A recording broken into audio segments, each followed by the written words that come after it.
Hi everyone, welcome again in KBC Keshav Banu classes में आपका बहुत बहुत स्वागत है। और अगर आप कर रहे हैं आरपीएससी फर्स्ट ग्रेड टीचर की तैयारी, तो आज का लेक्चर आपके लिए बड़ा ही महत्वपूर्ण होने वाला है। जो पांच बैच में जुड़े हुए हैं उनके लिए तो ये क्लासेस वैसे भी महत्वपूर्ण है, उनका ऑर्डर से चल ही रहा है। और जो नहीं जुड़े हैं उनके लिए भी ये जो वीडियो मैंने पब्लिक की है ताकि सब देख सके, क्योंकि ये जो क्वेश्चन है बड़े इंपॉर्टेंट है, जो महत्वपूर्ण क्वेश्चन है वो इंपॉर्टेंट है। क्या है पाथ बेच, कैसे आप जुड़ सकते हो, क्या चीजें हैं उसमें, मैं आगे आपके क्वेश्चन के साथ साथ डिस्कस करता रहूंगा। तो आज हम करने वाले हैं बल एवं गति के नियम। तो हमने ये इसकी थ्योरी पूरी पढ़ ली है साहब, है ना। पिछले 6 लेक्चर्स में हमने इसकी अच्छे से थ्योरी पढ़ी है, एक एक चीज को देखा है कि हाँ कहाँ से क्वेश्चन आ सकता है, उसको हमने डिस्कस किया है। आज हम कर रहे हैं क्वेश्चंस, हर एक क्वेश्चन महत्वपूर्ण है। इससे जो क्वेश्चन आए वो लिमिटेड ही आए हैं, चैप्टर दो तीन ही चैप्टर में दो तीन ही क्वेश्चन आए हैं अभी तक। जो पिछला संस्कृत विभाग में अभी जो पेपर हुआ है लेटेस्ट, उसमें जो क्वेश्चन पूछा गया है उसकी भी चर्चा मैं आज करूंगा, ठीक है। तो पहले हम देखते हैं ये क्वेश्चन। पहला क्वेश्चन क्या कह रहा है, क्वेश्चन देखो पहले खुद करो फिर आंसर देखना। न्यूटन के प्रथम नियम के अनुरूप है, मतलब न्यूटन के प्रथम नियम के उदाहरण कौन सा है। ये जो कुछ दिए हुए हैं उनमें से न्यूटन के गति के प्रथम नियम के हिसाब से कौन चलता है। पहला बात तो ये पता होना चाहिए कि प्रथम नियम क्या है। प्रथम नियम ये कहता है कि जो जैसा है वो वैसा रहना चाहता है। मतलब कोई गति अवस्था में है तो वो गति अवस्था में रहना चाहता है, और जो रुका हुआ है वो रुका हुआ रहना चाहता है, जब तक कि उस पर कोई बाह्य कारक यानी बाह्य बल नहीं लगता है, ठीक है साहब। इसके एग्जांपल्स हमने देखे थे, उनमें से कुछ एग्जांपल आपके सामने दिख जाएंगे। तो आप देखो, बस से अचानक चलने पे पीछे की तरफ झटका लगना इसका एग्जांपल है, कि रॉकेट का ऊपर जाना इसका एग्जांपल है, या ऊंचाई से कूदने पे चोट लगना इसका एग्जांपल है, या गोली चलने पे बंदूक का पीछे जाना इसका एग्जांपल है। तो इसका एग्जांपल आप देख पाते हैं कौन सा ऐसा, बस से अचानक, बस का अचानक चलने से पीछे लगना। क्यों साहब, हम बस में बैठे हैं, मतलब हम रुके हुए हैं, बस भी रुकी हुई है, तो हम दोनों रुके हुए ही रहना चाहते हैं जिंदगी भर, है ना। परंतु अचानक से बस का इंजन एक बल लगाता है और बस को आगे ले जाता है। परंतु बस से जो पैर हैं वो तो आगे चले गए, बस से जो चिपके हुए हैं, परंतु ऊपर वाला शरीर को तो कोई इंजन लगा नहीं रहा, तो वो वहीं रुका हुआ रहना चाहता है। परंतु बस आगे जा रही है तो हमें ऐसे झटका पीछे की तरफ लगता है। ये एग्जाम्पल है फर्स्ट लॉ का। सेकंड का भी देख लेते हैं, ये किसका एग्जाम्पल है। रॉकेट का ऊपर जाना ये गति के तृतीय नियम के अनुसार होता है, या फिर इसमें जो सबसे उचित आंसर और आता है वो आता है संवेग संरक्षण का नियम। संवेग संरक्षण का नियम ये इंपॉर्टेंट है दोस्तों। संवेग संरक्षण का नियम क्या है इसको पढ़ेंगे, थ्योरी में पढ़ लिया है, वापस मैं अभी आपको क्लास में आगे बताऊंगा जहां पे इसके क्वेश्चन आने वाले हैं। दोनों ऑप्शंस कभी साथ में नहीं मिलेंगे, ठीक है। अगला देखो, ऊंचाई से कूदने पे चोट लगना, ये किसका एग्जांपल है साहब, ये तृतीय नियम का है। क्यों साहब, क्योंकि आप ऊपर से नीचे गिरे तो आपने धरती पे या सतह पर एक बल लगाया, तो बल जो आपने लगाया वो थी क्रिया। फिर धरती या सतह कहता है तुमने लगाया तो हमारी भी औकात है, हम भी लगाएंगे उतना ही। तो उसने जो सतह ने लगाया उसी कारण आपको चोट लगी, वो है प्रतिक्रिया। और आपको पता है क्रिया प्रतिक्रिया बोले तो तृतीय नियम। चलें आगे। और गोली चलने पे ये भी उसी का ही है, क्रिया हुई गोली आगे चली, प्रतिक्रिया हुई कंधे को झटका लगा वो पीछे चला गया, ठीक है साहब। आगे देखते हैं, गैलीलियो का नियम कहलाता है। गैलीलियो का नियम क्या कहलाता है, गैलीलियो का जो नियम है वो साहब न्यूटन का प्रथम नियम है। गैलीलियो ने जो नियम दिए थे उन्हीं को ही आधार मानते हुए न्यूटन ने फिर आगे अपने नियम दिए। तो गैलीलियो के नियम से ही आगे जो पहला नियम आता है वो न्यूटन का जो प्रथम नियम है वो एक्चुअली गैलीलियो ने पहले दे ही दिया था। तो इसीलिए न्यूटन के प्रथम नियम को गैलीलियो का नियम भी कहते हैं, ठीक है साहब। अब इसी से रिलेटेड कुछ क्वेश्चन हो रहे हैं कि ये किसका नियम है, कौन सा बल देता है। तो ये देखो, क्वेश्चन नंबर थर्ड से लेके क्वेश्चन नंबर 10 तक के सबके ऑप्शन क्या है, यही है कि भाई प्रथम नियम है कि द्वितीय नियम है कि तृतीय नियम है, ठीक है। तो हम एक एक करके देखते हैं सबको, ठीक है। तो जड़त्व का नियम कहलाता है। जड़त्व किससे क्या होता है, जड़त्व ये होता है सब, हर बॉडी चाहती है कि उसमें कोई परिवर्तन ना हो, जो जैसा है वो वैसा ही रहना चाहता है। तो परिवर्तन का विरोध करने की जो ये प्रवृत्ति होती है ना, ये जड़त्व कहलाती है। और ये डिपेंड किससे करती है, ये करती है साहब द्रव्यमान पे, केवल द्रव्यमान पे कम ये डिपेंड करती है। देखा होगा जिसका द्रव्यमान ज्यादा तो उसका परिवर्तन करना भी प्रॉब्लम वाली बात होती है, ठीक है साहब। तो जड़त्व का नियम ये देखो, हमने विरोध की बात की ना अपने परिवर्तन में, ऐसा ही नियम कौन सा था, न्यूटन का प्रथम नियम। तो जड़त्व का नियम क्या है? प्रथम, गति का प्रथम नियम है। ठीक है, गति का नियम, सॉरी, गैलीलियो का नियम भी प्रथम था, ये भी नियम है। नियम जो बल की योग्यता यानी क्वालिटेटिव परिभाषा देता हो। क्वालिटेटिव परिभाषा मतलब क्या होता है? एक तो क्वालिटी बताए, मतलब उसकी परिभाषा दे कि ये इसकी क्वालिटी है ना। जैसे कहा जाए कि ये लड़का पढ़ने में अच्छा है तो ये उसकी क्वालिटी है, और मैं कहूं कि ये लड़का 100 में से 90 मार्क्स लाया है तो ये उसकी क्वांटिटी है। ठीक है, तो ये पूछा जाता है काफी बार, क्वालिटी कौन सा बताता है? क्वालिटी फर्स्ट लॉ बताता है, प्रथम नियम बताता है। क्यों?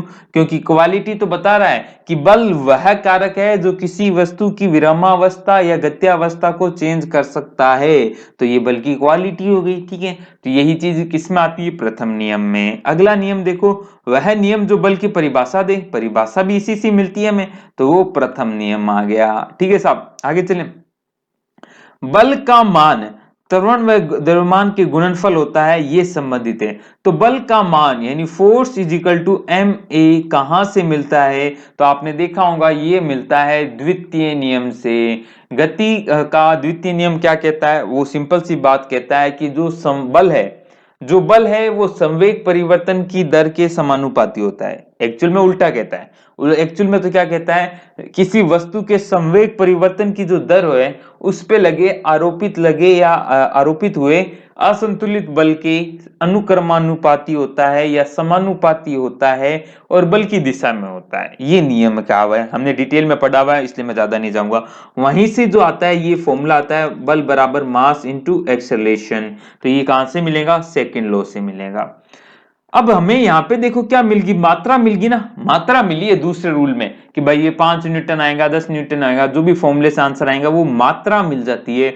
तो हमें क्वांटिटी कौन देता है साहब? बल नियम जो बल की मात्रा बताए, तो वो भी कौन सा है? सेकंड रूल है। ठीक है साहब, आगे चले। किसी वस्तु के संवेग परिवर्तन की दर वस्तु पर आरोपित असंतुलित बल के समानुपाती व बल की दिशा में होती है, संबंधित है। तो ये तो सेकंड रूल का क्या है भाई साहब? सेकंड रूल का कथन ही है। तो कथन है तो याद ही रहने चाहिए, कथन तो महत्वपूर्ण है। देखो साहब, है ना। चलें साहब, आगे मैं आपको अभी डिस्कस करके बताऊंगा। जैसे ही हम 10 क्वेश्चन से आगे करेंगे उससे पहले मैं आपको पार्थ बैच के बारे में सब कुछ बताने वाला हूं।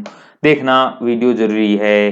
क्रिया प्रतिक्रिया का नियम कौन सा होता है? तो ये तो साहब बच्चे बच्चे को पता है, थर्ड लॉ है। क्रिया प्रतिक्रिया बोले तो आप कुछ करोगे तो दूसरा कुछ करेगा। ठीक है, क्रिया प्रतिक्रिया के नियम से कुछ चीजें ध्यान में रखना। क्रिया प्रतिक्रिया हमेशा मतलब जहां क्रिया होंगी वहां प्रतिक्रिया होंगी। इससे और क्या आते हैं कि बल हमेशा युग्म में लगते हैं। यस सर, सही बात है। बल जो क्रिया प्रतिक्रिया क्या है? तो आंसर है एक तरह के बल ही है ना, बल ही है। क्रिया भी बल है, प्रतिक्रिया भी बल है। क्रिया प्रतिक्रिया दोनों विपरीत दिशा में होती है, बहुत ही बढ़िया। और भी ध्यान रखना, क्रिया और प्रतिक्रिया दोनों अलग अलग वस्तुओं पर लगती है। क्या कह रहा हूं मैं? क्रिया और प्रतिक्रिया दोनों अलग अलग वस्तुओं पे लगती है, ये ध्यान रखना। कथन के रूप में आ जाए तो गलत मत करना। ठीक है साहब, एक क्वेश्चन के साथ जितने भी क्वेश्चन जुड़ सकते हैं मैं सबका डिस्कशन करूंगा आपके साथ। और क्या है ये अब देखो, हमें क्रिया प्रतिक्रिया से क्या पता चला कि भाई क्रिया इधर हो रही है तो प्रतिक्रिया उल्टी होगी, तो हमें एक दिशा का पता चलता है ना। हमें पता है क्रिया और प्रतिक्रिया की जो दिशा होंगी हमेशा विपरीत होती है, तो हमें दिशा का यानी बल की दिशा का मान कहां से पता चलता है? वो भी हमें तृतीय नियम से पता चलता है। तो क्वेश्चन नंबर थर्ड का भी आंसर, 10 का भी आंसर क्या होगा? थर्ड लो। तो इसमें ऑप्शन इस तरह हिसाब से दिए, इन चारों के लिए जो ऊपर वाले 6 क्वेश्चन थे या 7 जो भी क्वेश्चन थे उन सबके लिए ऑप्शन यही है, और इनसे हमने आपको डिस्कस करके बता दिया है। क्लास कैसी लग रही है? अच्छी लग रही है? लाइक करना ना भूलें, आपके लाइक हमें बड़ा प्रोत्साहन देते हैं। और अगर आप कर रहे हैं आरपीएससी फर्स्ट ग्रेड टीचर की तैयारी, आरपीएससी फर्स्ट ग्रेड टीचर की तैयारी, और आप सोचते हो कि नई वैकेंसी आएंगी तब हम पढ़ना स्टार्ट करेंगे, ना बाबू ना, पढ़ना तो अभी से चालू करना पड़ेगा। और अगर चाहते हो कि हमें पढ़ाई करनी है और चांद आप मस्त पढ़ाई करा दो आप, है ना, तो आप हमारे पार्थ बैच में ज्वाइन कर लो। क्या है पार्थ बैच? मैं आपको बताता हूं। तो दोस्तों ये है वो पार्थ बैच जिसे आप कर सकते हैं ज्वाइन, केशव भानु क्लासेस के द्वारा चलाया जाने वाला पार्थ बैच, जिसमें क्या मिलने वाला है आपको। तो ध्यान से देखना क्या क्या चीजें आपके लिए हैं, बहुत ज्यादा महत्वपूर्ण है। पूरा वीडियो देख रहे हो और आपको चाहते हो कि सर हमें इस तरह के और वीडियो चाहिए, तो आप इससे जुड़ सकते हो। आरपीएससी फर्स्ट ग्रेड टीचर की तैयारी कर रहे हो और पेपर फर्स्ट में हो परेशान, तो ज्वाइन कर लेना पार्थ बैच। क्या है इस पार्थ बैच में, पार्थ बैच की क्या विशेषता है, इसमें आपको साहब क्या मिलेगा, इसमें आपको मिलेगा गणित। गणित क्या बोले तो मैं पहले बताता हूं क्या क्या मिलेगा। देखो, आपकी गणित की तैयारी हो जाएगी, इसमें गणित की तैयारी हो जाएगी, सामान्य विज्ञान जो जनरल साइंस है उसकी तैयारी हो जाएंगी, और साथ में रीजनिंग है ना, ग लगाना भूल गए क्या, चलो रीजनिंग की तैयारी हो जाएंगी। इन तीनों की आपको तैयारी कराई जाएंगी। इन तीनों की तैयारी के लिए आपको क्या मिलेंगे, पीडीएफ नोट्स मिलेंगे, प्रैक्टिस क्वेश्चंस मिलने वाले हैं, वीडियो लेक्चर्स मिलेंगे साहब, सबके वीडियो लेक्चर्स हैं, तीनों कोर्स के तीनों सब्जेक्ट के वीडियो लेक्चर्स मिलेंगे, प्रैक्टिस क्वेश्चंस मिलेंगे आपको, इन नोट्स में दिए गए हैं ऑलरेडी, शॉर्ट ट्रिक्स बताई जाएंगी, और पिछले सालों का हम प्रश्नों का सॉल्यूशन करेंगे। पिछले सालों में जो भी अभी तक एग्जाम पूछे गए हैं अपडेटेड, अभी जो संस्कृत विभाग का हुआ है, सबका हम निचोड़ निकालेंगे आपके नए वैकेंसी जो पेपर में आने वाला है उससे पहले पहले। ठीक है साहब, बैच ज्वाइन करना है तो फीस सबसे पहले पता होनी चाहिए। फीस आप 2020 को हम जाते जाते कह रहे हैं अलविदा, तो 2020 को कहें अलविदा, तब तक रहेंगी जब इस पूरे साल आपकी फीस रहने वाली है साहब 50 रुपए, तो 50 रुपीज आपको मात्र पे करने हैं और आप इस बैच में ज्वाइन कर सकते हैं। ज्वाइन करने के लिए क्या करें, आपको व्हाट्सअप करना है साहब, नंबर क्या है हमारे 70 148 31 463 पे, 70 148 31 463 पे व्हाट्सएप कीजिएगा। कहना साहब हमें पार्थ बैच ज्वाइन करना है, तो आपको आगे का प्रोसेस बता देंगे। आप ऑनलाइन पेमेंट करके, चाहे फोन पे से कहें, गूगल पे से कहें, या फिर अमेजन से कहें, पेटीएम से करें, जिससे भी करना चाहें, आपको मात्र 50 रुपीज, 50 रुपीज में कोई बुक भी नहीं आती भाई साहब, उसमें आपको वीडियो लेक्चर्स भी मिल रहे हैं, नोट्स भी मिल रहे हैं। ये नोट्स आप लाइफ टाइम रख सकते हैं, वीडियो लेक्चर चाहे जितनी बार देखो, बस आपके पेपर तक देख पाओगे, है ना। ठीक है, शॉर्ट ट्रिक्स वाले क्वेश्चन है, इसके साथ साथ आपको मिलेंगे ऑनलाइन टेस्ट भी, ऑनलाइन टेस्ट भी मिलेंगे। जैसे ही सिलेबस खत्म होता है आपको ऑनलाइन टेस्ट भी मिलेंगे, ताकि आप उसकी प्रैक्टिस भी कर सकें। तो पेपर की टेस्ट भी मिलेंगे आपको, तो ये टेस्ट इन तीनों ही सब्जेक्ट के होने वाले हैं। ठीक है साहब, तो ये सब कुछ आपको मिलेगा पार्थ बैच में, तो ज्वाइन कर लीजिएगा। जो बच्चे अब ज्वाइन करते हैं वो कहेंगे सर पुराने के लेक्चर, तो उनको पुराने लेक्चर्स मिलेंगे, आप देख सकते हैं, उनमें कोई डाउट आए तो आप मुझसे पूछ सकते हैं। ठीक है साहब, और जो आगे अब चलेंगे उनके तो साथ साथ में कहानी चलती ही रहेंगी, तो पूरी पूरी आप में संभावना बन जाएंगी। जब तक आप पेपर आएगा ना आपका नोटिफिकेशन, तब तक ये 3 सब्जेक्ट तो आपके एकदम तैयार हो जाएंगे। तो इन पे कर लीजिए पकड़, क्योंकि ये हैं बड़े महत्वपूर्ण। बच्चे पेपर फर्स्ट में ध्यान नहीं देते, फिर वो रिजल्ट आता है तब पछताते हैं। तो पेपर फर्स्ट में भी ध्यान देना है, तो ये बहुत ही बेहतरीन प्लेटफॉर्म है। आप आज ही जुड़ जाइए केशव भानु क्लासेज के पार्थ बैच में।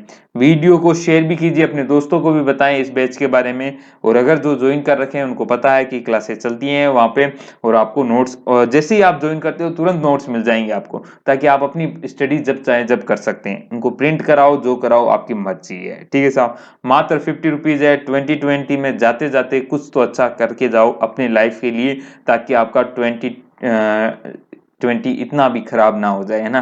कुछ भविष्य के लिए इस वर्तमान में कुछ तो इन्वेस्ट करना चाहिए, है ना, ताकि 2021 आपका बेहतरीन हो सके, और बेहतरीन ही होगा, ये हमारी उम्मीद है, दुआ है कि आपका साल, आने वाला साल आपके लिए बहुत सारा अच्छा लेके आए। चलिए साहब, अब आगे क्वेश्चंस की तरफ चलते हैं। ये पीडीएफ और सब वहां पे आपको पाथ बैच में मिल जाएंगी। ठीक है, चलो अगला क्वेश्चन देखें। अगला क्वेश्चन देखो आपकी स्क्रीन पे है, क्या कह रहा है, गेंद पकड़नी है, गेंद पकड़नी है। हर क्वेश्चन को पहले आप खुद ज्वाइन करें, है ना, फिर देखना यार आंसर। गेंद पकड़ते समय क्षेत्ररक्षक द्वारा हाथ को पीछे ले जाने का उदाहरण बताओ। अब देखो 11 से लेके जो 14 तक है उनके ऑप्शन ये हैं।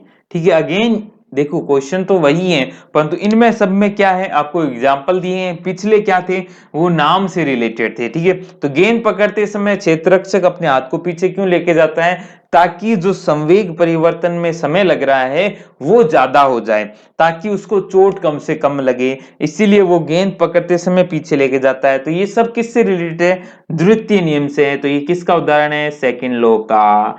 ऊंचाई से कूदने पे चोट लगना अभी हमने डिस्कस कर लिया, थर्ड लॉ का। गाड़ी में सीट बेल्ट पहनना जरूरी है, ये क्यों भाई, किससे संबंधित है, तो ये प्रथम नियम से संबंधित है। सीट बेल्ट क्यों पहनते हो, ताकि आगे की तरफ धक्का लगे तो सीट बेल्ट आपको होल्ड कर ले, कोई ज्यादा मेजर आपको चोट ना आ जाए, पता चला अचानक से ब्रेक लगाने पड़े, आपकी नाक टपक लट एकदम सामने वाले, मान लो कि कोई आगे कोई चीज भी रखी हुई हो, लोहे वोहे की रखी हुई हो, तो उससे जाके टकरा गया। नाक, नाक बहुत जरूरी है साहब, है ना, नाक जरूरी है। तो ये प्रथम नियम से है, ठीक है। गोली चलने पे बंदूक का पीछे होना, अगेन थर्ड लॉ से रिलेटेड है, ठीक है साहब। ऑप्शन पीछे पीछे ये है। एक क्वेश्चन और पूछ लेता है, रॉकेट का ऊपर जाना, और इसका 90% केसेस में क्या होता है, थर्ड लॉ नहीं देता ऑप्शन में, है ना, गति का तृतीय नियम नहीं देता, वो देता है बेसिकली संवेग संरक्षण का नियम। तो जब तृतीय नियम नहीं हो तो संवेग संरक्षण का नियम ध्यान में रखना। अब बात कर लेते हैं अगला क्वेश्चन, जो कि पेपर में पूछा गया क्वेश्चन है। क्या क्वेश्चन है कि संवेग की इकाई बताओ साहब। संवेग की इकाई, किसी भी चीज की इकाई बताने के लिए आपको क्या चाहिए, आपको पता होना चाहिए उसका फॉर्मूला। फॉर्मूला पता होगा तो आपका काम बन जाएगा। फॉर्मूला क्या होता है संवेग का, संवेग बोले तो P इजिकल टू क्या होता है, mv होता है, यानी द्रव्यमान एवं वेग का गुणनफल क्या होता है, संवेग होता है। वेग, वेग के साथ क्या लाओ, द्रव्यमान लगाओ, तो द्रव्यमान और वेग की गुणनफल क्या होता है, संवेग होता है। द्रव्यमान नापने की इकाई क्या है, केजी है। वी की इकाई क्या है, मीटर पर सेकेंड है साहब, है ना। तो केजी मीटर पर सेकेंड किसका हो जाएंगी इकाई, इसकी हो जाएंगी। कभी कभी इसको ऐसे भी लिख देता है, केजी मीटर सेकेंड की पावर -1। तो कभी कभी ऐसा मिल जाए तो कंफ्यूज मत हो ना, -1 तो जब नीचे से ऊपर पावर जाती है तो माइनस में हो जाती है, ठीक है साहब। चलें आगे, आगे चलते हैं। अब देखो, यूनिट किसी के भी पूछ सकता है, तो मैं कुछ यूनिट आपको बता दूं क्या, चलो साहब बता देता हूं। शुरुआत से जो हम नियम पढ़ते हैं ना, उसमें हम बात करूं तो पहले जो आप पढ़ते हो वो आप दूरी या विस्थापन पढ़ते हो, जिसकी यूनिट क्या है, मीटर है, ठीक है साहब। किलोमीटर भी हो सकती है ना। फिर उस दूरी के साथ साथ पढ़ते हो आप समय, जिसके यूनिट क्या है, सेकेंड है, ठीक है। उस सेकंड के बाद पढ़ते हो वेग, पढ़ते हो जो कि क्या होता है, मीटर पर सेकंड, दूरी बटा समय, मीटर पर सेकंड। फिर उससे रिलेटेड पढ़ते हो त्वरण, जिसकी क्या होती है, वेग बटा समय, यानी मीटर पर सेकंड तो होगा, अपॉन में सेकंड और आ जाएगा, यानी सेकंड स्क्वायर, ठीक है साहब। कुछ कर तो नहीं रहा, एक बार चेक कर लूं, सही सही है, ठीक है। त्वरण के बाद आप क्या पढ़ते हो, संवेग भी पढ़ लेते हो, उसकी हमने बात कर ली, क्या होती है, मीटर पर सेकंड स्क्वायर के साथ साथ, सॉरी, इसके साथ एमवी यानी केजी मीटर पर सेकेंड, ठीक है। फॉर्मूले पता हो तो काम बन जाएंगे। फिर हमने देखा कि साहब इसके साथ साथ त्वरण में देखो कि गुरुत्वाकर्षण जी, स्मॉल जी, है ना, उसका मान भी क्या है, त्वरण ही है, वो भी एक तरह का त्वरण है। तो इसकी यूनिट पूछ ले तो ये भी क्या होंगी, मीटर पर सेकेंड स्क्वायर होगी। अब इसी से एक और चीज होती है जिसका नाम होता है द्रव्यमान। तो द्रव्यमान आपको पता होता है क्या होता है, एम होता है, और इसकी यूनिट क्या होती है, केजी होती है, ठीक है सब। ये सब ऐसा ही यूनिट है, ठीक है, स्टैंडर्ड यूनिट है, ठीक है। अब द्रव्यमान के साथ साथ एक बंदा और आता है जिसका नाम होता है भार, जिसको हम क्या कहते हैं, केजी नहीं होती, भार की यूनिट होती है न्यूटन, जो कि बेसिकली क्या होता है, एम जी। और एम जी क्या होता है, बल, एक तरह का बल है, और बल है तो न्यूटन होंगी यूनिट। या फिर ओरिजिनल बताऊं, एम जी होता है, भार एम जी होता है, तो एम बोले तो क्या होता है, केजी, और जी की क्या है, मीटर पर सेकेंड स्क्वायर। इसी को ही क्या कह दिया जाता है, न्यूटन कह दिया जाता है। तो ध्यान रखना, केजी मीटर पर सेकंड स्क्वायर भी मिल जाएगा ऑप्शन में, न्यूटन भी मिल जाएगा। भार एक तराजी का बल है, भार एक तराजी का बल है। जड़ता किस पे डिपेंड करती है, द्रव्यमान पे करती है, भार पे नहीं करती भाई साहब, जड़ता द्रव्यमान पे करती है, ठीक है साहब। उसी के बाद हमने पढ़ा बल, बल की तो यूनिट हमें पता है, force is equal to M A, M A यानी KG metre per second square. अभी देखिए हमने ये ऊपर जो है, इसी को ही क्या कह देते हैं, न्यूटन कह देते हैं। तो कभी कभी पूछ लेता है न्यूटन बोले तो KG metre per second square, ठीक है साहब। बल की बात कर ली, है ना, और संवेग की बात कर ली, ये सब चीजें हैं। इसके साथ साथ कुछ और भी ध्यान रखो, कार्य की रखो। कार्य क्या होता है, वो होता है फोर्स इनटू डिस्प्लेसमेंट, यानी न्यूटन मीटर होती है, और इसे ही क्या कहा जाता है, जूल कहा जाता है। और कार्य और एनर्जी की जो यूनिट है वो सेम ही होती है, ध्यान रखना, एनर्जी की यूनिट क्या होती है, सेम ही होती है, जूल ही होती है, ठीक है। अब गतिज ऊर्जा पूछ ले, स्थितिज ऊर्जा पूछ ले, सबकी क्या है, यूनिट जूल ही होंगी, ठीक है। इसी के साथ साथ और ध्यान रख लो थोड़ा, पावर का भी ध्यान रख लो। पावर बोले तो शक्ति, शक्ति की एक तो यूनिट हॉर्स पावर है, एचपी, हॉर्स पावर, अश्व शक्ति जिसे कहते हैं, और एक है साहब वाट। मुझे आपको ऑप्शन, आपको एक क्वेश्चन मैं देता हूं कि एक वाट में कितने अश्व शक्ति होते हैं, ये आप मुझे कमेंट करके बताना, देखते हैं कौन बता पाता है, ठीक है साहब। और एक शक्ति की यूनिट और होती है, वो होती है साहब शक्ति की नहीं, एनर्जी की एक और यूनिट होती है जिसे कहते हैं यूनिट्स। आपके घरों पे भी जो बिल आता है उसे कहते हैं यूनिट, है ना। एक यूनिट का मतलब क्या होता है, 1 किलोवाट आर, के डब्ल्यू एच। एक यूनिट का मतलब क्या होता है, 1 किलोवाट होता है। और 1 किलोवाट में जूल कितने होते हैं, क्योंकि एनर्जी की यूनिट यूनिट भी है और के डब्ल्यू एच भी है, और एनर्जी की ओरिजिनल यूनिट जूल है। तो जूल कितने होते हैं, 3.6 इंटू 10⁻⁶ जूल होते हैं। ये सब चीजें आपको पता होनी चाहिए, क्वेश्चन पूछे जा सकते हैं। 3.6 इंटू 10⁻⁶ जूल, ठीक है। तो कितनी सारी चीजें आ गई। अब ये सब हमने डिस्कस कर लिया यार, ऑलरेडी हमने डिस्कस कहाँ कर ली, पाथ बैच में डिस्कस कर ली। अच्छा मैं दिख नहीं रहा था क्या आपको, ओ हो, सॉरी सॉरी सॉरी, कट हो गया हूँ, है ना। चलो मैं थोड़ा साइड में हो गया, अब तो आपके सही दिख रहा हूँ, आई सोप सोप, है ना। चलो आप देख लेना, जो है कार्य की जो यूनिट है वो न्यूटन मीटर होती है, जिसे जूल भी कहा जाता है।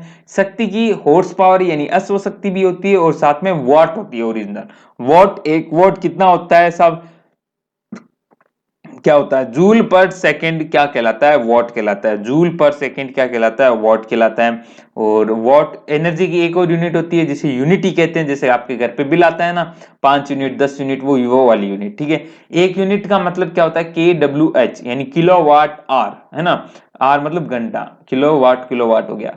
1 किलोवाट यार, एक यूनिट में कितने जूल होते हैं, 3.6 इंटू 10⁻⁶ जूल होते हैं। सबका डिस्कशन हो रखा है पाथ बैच में। चलें साहब, तो एक क्वेश्चन से कितने क्वेश्चन हो गए, करने ऐसे ही है, आराम से करेंगे, कोई जल्दबाजी नहीं है, पर तू करने सारे हैं। जो भी चीज क्वेश्चन आ सकता है अपन को सबको कवर करते हुए चलना है, ताकि ताकि ताकि ताकि ताकि सिलेक्शन हो भाई, और क्या है। अल्टीमेटली लक्ष्य तो सिलेक्शन ही है। चलो साहब आगे बात करें। अगला जो क्वेश्चन है, 2 kg के एक पिस्टल से 20 ग्राम के द्रव्यमान की एक गोली 150 मीटर के क्षैतिज वेग से छोड़ी जाती है, तो पिस्टल का पीछे हटने का वेग क्या होगा, है ना। तो आपसे मैंने ये क्वेश्चन पूछा गया है, ऐसा ही क्वेश्चन इस बार संस्कृत विभाग में पूछा गया है। तो मैंने आपकी थ्योरी में ये एकदम अच्छे से समझा दिया, इसका एक फॉर्मूला भी बता दिया है। मैं हल्का सा आपको और हिंट दे देता हूं, संवेग संरक्षण पे काम करता है, ठीक है साहब। संवेग संरक्षण क्या होता है उसको थोड़ा सा डिटेल में बता रहा हूं, ताकि आपका रिवीजन भी हो जाए और आपके लिए महत्वपूर्ण है। जो बच्चे नए हैं, जो नहीं पाथ बेस से ज्वाइन कर पाए तो भी कोई टेंशन नहीं है, पढ़ना सबको है, सिलेक्शन सबका है, हक सबका है सिलेक्शन पे, ठीक है साहब। क्या कहता है संवेग संरक्षण का नियम, आपके सामने ये बंदूक है, ठीक है साहब, ठीक है। इस बंदूक में एक बुलेट पड़ी है, यहाँ पे ये बुलेट पड़ी है, ठीक है। इसको बंदूक है ये आपकी, ठीक है। अब बंदूक है तो इसका कुछ ना कुछ द्रव्यमान होगा। बंदूक का द्रव्यमान मैंने क्या माना, बंदूक है यानी गन है। गन के बारे में जो कहानी है वो क्या है कि भाई इसका मास क्या है, mg है, और इसका जो इनिशियल वेग है जो कि क्या है, ug है, ठीक है सर। अब इसी के साथ साथ दूसरी जो चीज है वो क्या है, बुलेट है। बुलेट बोले तो जो कि बुलेट है अपने इसमें से निकलेंगी, है ना, गोली। तो उसका जो वेट है वो साहब एम बी है, बी फॉर बुलेट। और यू वेग है इनिशियल यानी शुरुआत का वेग है, वो एम बी है, ठीक है साहब। अब जैसे ही गन चलेंगी, कुछ कटेगा तो नहीं, नहीं साहब मेरे हिसाब से नहीं करना चाहिए। जैसे ही गन चलेंगी तो गन थोड़ा सा हल्का पीछे से फील होंगी, है ना। गन तो जाएंगी पीछे, और ये जो बुलेट है वो तेजी से किधर जाएंगी, आगे जाएंगी, ठीक है साहब। इतना केस होने वाला है। अब इस केस में जो मास है वो तो गन का वही रहने वाला है, और मास बुलेट का वही रहने वाला है। चेंज क्या होगा, चेंज एक ही चीज होने वाली है, वो क्या है, उसका नाम है साहब अपना वेग। तो कुछ ना कुछ वेग आएगा गन में भी, और वेग कुछ में आएगा बुलेट में भी, ठीक है साहब। अब पहले जो इनिशियल संवेग है शुरुआत में, ये अब दो केस बन गए। तो संवेग संरक्षण का मतलब क्या है, जो पहले संवेग था, जो पहले संवेग है वही संवेग बाद में रहेगा। तो संवेग को बराबर कर दो, वेग नहीं है वो वेग है, ठीक है साहब, संवेग है। तो यहां पे संवेग देखो, mg ug होगा और mb vb होगा, क्योंकि हमें पता है संवेग क्या होता है, द्रव्यमान इंटू वेलोसिटी। और यहां क्या हो जाएगा, mg vg हो जाएगा, और ये माइनस का होगा। क्यों साहब, क्योंकि देखो इस इधर मैं पॉजिटिव ले रहा हूं, या तो आप इस गन को भी मान लो कि इस तरफ चल रही है, है ना। तो इस तरफ मान सकते हो, उससे भी कर सकते हो, ऑटोमेटिकली आंसर माइनस आ जाएगा, है ना। और मैंने मान ही लिया यार ऑटोमेटिकली, या चलो मान लो कि मैं तो यही मानता हूं, एक ही दिशा मान के चल रहा हूं कि भाई गन भी इधर जाती है और ये भी इधर जाता है। मुझे पता है ऐसा नहीं होता, तो ऐसा मैं मानूंगा ना तो आंसर ऑटोमेटिकली नेगेटिव आएगा। देखना कैसे, अभी बताता हूं, चर्चा करता हूं आपसे। मैंने अभी मान ली कि भाई दोनों इधर जा रहे हैं, तो ये भी पॉजिटिव है, इस दिशा को पॉजिटिव ले रहा हूं मैं, इधर जो भी होगा वो दिशा पॉजिटिव होगी, वी की पॉजिटिव है। और साथ में ये क्या होने वाला है, एम बी वी बी। अब सर ये दिशा का आप अभी क्यों बता रहे हो, क्योंकि कभी कभी क्वेश्चन ऐसा एक्स्ट्रा और आ सकता है कि भाई साहब एक सेकेंड, थोड़ा सा तो इसको सेट करेंगे आपके लिए। ये लो साहब, थोड़ा सा सही होना जरूरी है ना, आपको समझ में आए तभी तो काम बनेगा, कटना नहीं चाहिए आपके। चलो साहब, तो ये सर दिशा क्यों है, दिशा कभी कभी क्वेश्चन ऐसे होते हैं जिसमें दिशा का ज्ञान जरूरी है, क्योंकि दिशा एक तरफ को पॉजिटिव लेके चलो, बाकी तरफ का वेलोसिटी नेगेटिव लेके चलो। अगर मैं इधर मान लूं कि गन को अभी मान लूं कि इधर होगा, तो मैं यहाँ पे वी जी को क्या मानूंगा, नेगेटिव मानूंगा, ठीक है सर। परंतु मैं मान रहा हूं कि इधर ही है, ठीक है। अब यूजी और वीबी बताओ, इनिशियल दोनों ही रुके हुए हैं, तो कोई वेलोसिटी नहीं है, तो ये भी जीरो हो जाएगा और ये भी जीरो हो जाएगा, क्योंकि दोनों ही क्या है, जीरो है। तो गुणा करोगे तो ये भी इसको भी जीरो कर बैठेगा, इसको भी जीरो कर बैठेगा, क्योंकि दोनों रुके हुए हैं। और यहां से हम फॉर्मूला निकाल लेते हैं, वीजी प्लस एम बी वीबी। अब मुझे जनरली क्या पूछता है, पिस्टल का पूछता है, यानी गन का पूछता है।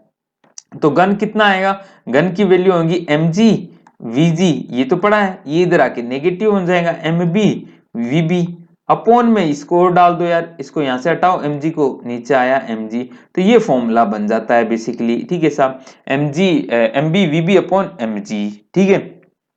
अब बात आती है कि इसको सॉल्व कैसे करें। तो सॉल्व करने के लिए सिंपल सा है, ये आपका फॉर्मूला बन गया, याद रख लेना। ये जो माइनस है, ये माइनस आपको बता रहा है कि दिशा नेगेटिव है, उल्टी मानो, तो दिशा ये नहीं है, इसकी विपरीत है, इसीलिए पीछे हटने का वेग पूछा गया है। तो एम बी कितना दिया हुआ है, एम बी बोले तो मास ऑफ बुलेट, बुलेट का कितना है साहब, 20 ग्राम की है।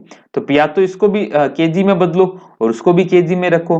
तो 20 ग्राम में कितने केजी होते हैं, 20 अपॉन 1000, ये केजी हो गए, यस और नो। क्योंकि भाई साहब ये गलती हो जाती है, ग्राम को चेंज करना बहुत जरूरी है, 20/1000 केजी हो गए। गुणा वीबी, वीबी यानी वेलोसिटी की बुलेट कितने हैं, 150, तो 150 है, मीटर पर सेकेंड है, ठीक है, एक यूनिट है। अपॉन में गन का कितना है, वो है साहब 2 केजी है। तो देखो एक जीरो से ये जीरो कट गया, एक जीरो से ये जीरो कट गया, ऊपर क्या आया, 15 दूनी 30, उससे ये जीरो कट जाएगा, तो 3 ऊपर रहेगा, नीचे 2 है, 3/2 यानी 1.5, वो भी नेगेटिव का। तो -1.5 metre per second will be the answer. तो ये फॉर्मूला याद रख लो आइदर, अरे फिर कट गया हूँ यार, है ना। चलो देख लेना यार, कभी कभी कट जाता है, ये देखो, ये फॉर्मूला याद रख लेना बेसिकली, ठीक है। क्वेश्चन नंबर 17, इसका आंसर क्या होगा, 1.5 आधा हो जाएगा। 2 केजी की आपकी बंदूक थी, इसलिए ये नीचे 2 आया है, और ऊपर 20 ग्राम था, ग्राम को चेंज करना बहुत जरूरी है, चेंज नहीं करोगे तो गलतियां कर बैठोगे, जो कि मुझे लगता है आपको नहीं करनी चाहिए, ठीक है। तो आई होप समझ में आ गया होगा, है ना। तो ये फॉर्मूला भी ध्यान में रख लेना, लिख लो कहीं काम आए तो, और नहीं तो इस नियम से चलोगे तो कोई भी क्वेश्चन कर पाओगे, ठीक है। चलो आगे चलें, अगले 2 क्वेश्चन बड़े महत्वपूर्ण हैं, उसके बाद मैं जो क्वेश्चन लाऊंगा तो और भी ज्यादा महत्वपूर्ण होने वाले हैं। तो पहले तो मैं साइड में हो जाऊं, ओ हो, सॉरी सॉरी, साइड में मैं होता हूं साहब, है ना, साइड में मैं हो गया। अब आगे के क्वेश्चन हम डिस्कस करते हैं। क्या कह रहा है, किसी वस्तु का भार पृथ्वी पर 60 न्यूटन है, तो उसका चंद्रमा पर भार होगा। देखो, जो भार है ना, भार, जो भार है वो चेंज होता है, जो मून पे जो भार होगा, मून पे यानी चंद्रमा पे, वो अर्थ का 1/6 होता है, अर्थ का 6 बटा होता है। ये भार की बात हो रही है, वेट की बात हो रही है, ध्यान रखना, इसको हमने अच्छे से डिस्कस कर रखा है ऑलरेडी। तो जो वेट है वो जो मून पे होता है, वो अर्थ का 1/6 होता है। तो 1/6 बोले तो कितना हो गया, 60/6 कितना हो गया, 10 न्यूटन होता है। न्यूटन से पहचान लो, क्योंकि बाहर से आपको समझ में आएगा बल है, बल की यूनिट क्या होती है, न्यूटन होती है। तो आंसर आ जाएगा 10 न्यूटन, सॉरी 10 नहीं, ऑप्शन ही गलत दे रखे हैं क्या इसने, 6 यानी 10 न्यूटन, मैंने ऑप्शन यहाँ पे गलत दे दिए हैं, तो आप इसको ऑप्शन को सही कर लेना, this will be 10 Newton, option गलत हो गया, 10 न्यूटन एंड यही आपका आंसर हो जाएगा। ठीक है, 10 न्यूटन आपका आंसर होगा। ठीक है, अगली बात करें, अगला क्वेश्चन और भी महत्वपूर्ण है। किसी वस्तु का द्रव्यमान पृथ्वी पर 60 केजी है, केजी से समझ में आ गया द्रव्यमान है, तो उसका चंद्रमा पर द्रव्यमान, द्रव्यमान हमेशा सेम रहता है, द्रव्यमान हमेशा सेम रहता है, हमेशा कहीं भी किधर भी कैसे भी क्यों भी किधर भी जाओगे द्रव्यमान समान रहेगा। यहाँ 60 केजी है तो भले मून पे भी 60 केजी होगा, सूर्य पे चले गए तो भी 60 केजी होगा, जा तो नहीं सकते, बट मार्स पे मंगल पे चले गए तो भी 60 केजी होगा, बृहस्पति पे चले गए तो भी 60 केजी होगा। तो 60 केजी द्रव्यमान तो सेम रहता है, बाहर बदलता है क्यों, क्योंकि वहां की ग्रेविटी बदलती है, जी का मान बदलता है। ठीक है साहब, तो ध्यान रखना 60 केजी है तो आंसर भी 60 केजी ही होगा, न्यूटन मत करियाना बावड़ो, 60 केजी होगा। ठीक है साहब, आई होप बात समझ में आ गई होगी। तो ये कुछ 19 क्वेश्चन थे, आई होप आपको अच्छे लगे होंगे। और आगे का पार्ट है, अभी तक इसमें टोटल हम लगभग 39 या 40 क्वेश्चंस हम करेंगे। ये आपका पार्ट फर्स्ट है। ठीक है साहब, पार्ट सेकंड में हम करेंगे आगे के क्वेश्चन, क्योंकि ज्यादा लंबी क्लास लेने का कोई मतलब नहीं होता, क्लास को थोड़ा शॉर्ट रखा जाए ना, क्योंकि अभी आपको छोटा छोटा डोज देना जरूरी है। एक साथ बड़ा डोज आपको जब देंगे जब आपका नोटिफिकेशन आ जाएगा, नोटिफिकेशन आ जाएगा तो कुछ मैराथन क्लासेस लगाएंगे आपके लिए, अभी आपको छोटा छोटा डोज। तो ये पार्ट फर्स्ट है, पार्ट सेकंड भी जल्द आएगा, मतलब कल ही आएगा बेसिकली, है ना। तो वो भी आपके लिए पब्लिक होगा, सबके लिए आप देख सकते हैं, हर कोई देख पाएगा उस पार्ट को भी, क्योंकि कुछ चीजें ऐसी होती है कि जो सब पढ़े तो कोई टेंशन नहीं होता है, सबको पढ़ना चाहिए क्वेश्चन सब पे आके। और बाकी आप थ्योरी चाहते हैं तो पाथ बैच में ज्वाइन कर लीजिए, और समय का आपका फायदा उठा दीजिए, है ना। 70 148 पे आप पाथ बेस से ज्वाइन हो सकते हैं, जहाँ पे आपको मैथ, रीजनिंग और जनरल साइंस के नोट्स भी मिलेंगे, वीडियो क्लासेस भी मिलेंगी, मैथ, रीजनिंग और जनरल साइंस इन 3 सब्जेक्ट की पेपर फर्स्ट के लिए। ठीक है साहब, और साथ में क्या मिलने वाले हैं, साथ में आपको ऑनलाइन टेस्ट मिलेंगे, पिछले साल के क्वेश्चन का सॉल्यूशन भी मिलेगा, बहुत कुछ मिलने वाला है आपको साथ में। ठीक है, तो जुड़ जाइएगा, अगर जुड़ना है तो 70 148 31 463 पे व्हाट्सएप कीजिएगा। फीस इस साल 50 रुपए, 50 रुपीज है, अगले साल बढ़ जाएंगी, तो इस साल 50 रुपए का फायदा उठाएं, इस साल में कुछ इन्वेस्ट कीजिए, अगले साल में आपके लिए फायदेमंद होगा। इतने में तो बुक भी नहीं आती यार, समझे। चलो साहब, तो मिलते हैं कल नए लेक्चर के साथ, इससे आगे वाले क्वेश्चंस करेंगे, उसमें हम डिस्कशन करेंगे अगले क्वेश्चंस की। तब तक के लिए, आज की क्लास अच्छी लगी तो लाइक तो बनता है यार, लाइक तो बनता है, क्योंकि आपके लाइक हमें बड़े प्रोत्साहन देते हैं। और शेयर कर देना अपने दोस्तों के साथ, और फेसबुक पे जुड़ जाओ, व्हाट्सएप पे जुड़ जाओ, ट्विटर पे जुड़ जाओ, टेलीग्राम पे जुड़ जाओ, सबकी लिंक डिस्क्रिप्शन बॉक्स में। ठीक है साहब, या सब जगह केशव भानु क्लास से सर्च करोगे तो हम कहीं ना कहीं मिल जाएंगे आपको। ठीक है, तो मिलते हैं कल नए लेक्चर के साथ, नई एनर्जी के साथ, तब तक के लिए जय हिंद, जय भारत।